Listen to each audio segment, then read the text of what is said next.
Саламатсыздар ой. Емесі Геошондо программасы. Bir neçe okumuştu bugün маалымат жыйынын өткөрүп жогорку аттестациялык комиссиянын төрайымы Бакыт Тыналиеваны коргоп чыкты. Мындан bir апта мурда Тыналиева кызматтан алынганы тууралуу кабар тараган, бирок анын эртеси эле Билим берүү жана Илим министрлиги аны кайрадан ошол эле кызматка көрсөткөн. Жаңы бийлик учурунда ушундай окуялар көп кайталана баштады. Мисалга, жаңы өкмөт түзүлөр алдында министрдин өзүн да алмаштыруу аракети көрүлгөн. Жалгыз ушул эле факт билим берүү же илим тармагында чечим кабыл алган жетекчилер билим берүү менен илимден канчалык алыс экенин көрсөтөт. Же Финполдун жоюлуп, анын жетекчиси генерал болуп, анан кайра облустук прокурорго айланганын деди эстесе болот. Маалымат каражаттар тармагында да окшош окуялар болууда. Премьердин милдетин аткаруучу өкмөттүк гезиттин баш редакторун алмаштырат. Анткени кимдир бирөө мурдагы редакторго каршы бир арыз жазган. Жаңы редактор болсо 1,5 ай иштегенден кийин кызматынан кетет жана анын ордуна мурдагы башкы редактор кайрадан дайындалат. Бул эмне деген башкаруу? Премьерликке дайындалып жатканда жалгыз талапкер Баткендеги суу сактагычка куйган канал тилекке каршы кошуна мамлекетке өтүп кетиптир дейт. Аны угуп билбеген Баткен тургундары жеринде дагы Бишкекке да келип каршылык митингдерин өткөрөт. Премьер болсо, мен башка каналды айткан, мени туура эмес түшүнүп алыпсыңар деп актанууга аргасыз болот. Президент кошуна Өзбекстанга мамлекеттик сапар менен барып келгенден кийин Уңгар тоо кайрадан Кыргызстанга таандык болот. Бирок Сох анклавына коридор ачыш керек деген кабарды президенттин өзүнүн маалымат кызматы таратат, бирок кийин аны жокко чыгарат. Өзбекстанга барып чегара маселелерин талкуулагандан кийин УКМК төрагасы Сохко эч кандай коридор ачылбайт дейт. Ушундай окуялар болуп жатканда жана ушундай кабарлар тараганда илим тармагындагы башаламандыкка таң калбай эле койсо болот го. Илим өзү өлкөдө көптөн бери дээрлик жок.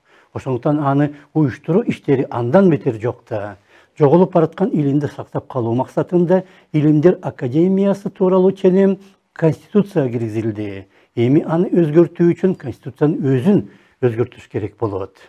Бирок ошондой амалдан улам илим жанданабы?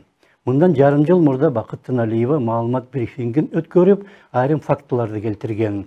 1 миллион калкка илимий даражасы бар 1000 окумуштуу туура келет экен. Бул бир топ жогору көрсөткүч. Бирок бардык илим үчүн жылына ички өндүрүмдүн 0,8% гана бөлүнөт.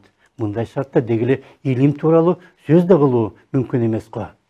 Снижается качество исследовательских работ. Илимий изилдөө иштеринин сапаты төмөндөп баратат. Ири ачылыштар, өндүрүштө пайдаланыла турган илимий изилдөөлөр азаюуда. Азыр өлкөдө коронавирус пандемиясы менен байланышкан изилдөөлөр өтө керектүү. Ковидке каршы вакцина адам организмине вирустун тийгизген таасири жөнүндө. Андай багыттагы иштерди аткара ала турган укмуштуулар деле бар. Бирок аларга аспаптар, реактивдер керек. Каражат жетишпейт. Обеспечить их необходимой аппаратурой, реактивами, профинансировать. Ошол себептен Кыргызстанда азыр илим кагаз бетинде гана бар деп айтса болот. Жана аны оңой эле байкайсың. Азыр базар-комдор же башка илимге эч тийишсиз жок адамдар илимдин кандидаты же доктору боло баштады. Аларга илимий эмгек жазып берип акча алган адистер да көбөйдү. Ошондой коррупциялык иштерге жогорку аттестациялык комиссия бөгөт коёюн дегенде, ага албетте каршы болгондор да чыгат. Ошондуктан ал комиссиянын жетекчисин алмаштырууну көздөгөндөр илим үчүн жаны күйүп, илимдин сапатын жогорулатайын дегендер эмес, кызмат ордун гана талашкандар деп божомолдосо болот. Ага каршы жазылган каттын алдында эч кимдин колу жок, тоголок болгону дагы ошондуктан. Анткени азыркыдай шартта илимди жана илимий аттестацияны жөнгө салуу өтө кыйын. Ага камикадзе гана бара алат. Өлкөбүздө кутуму жок бир да тармак калбай калды го. Же ошондо саламатта калыңыздар.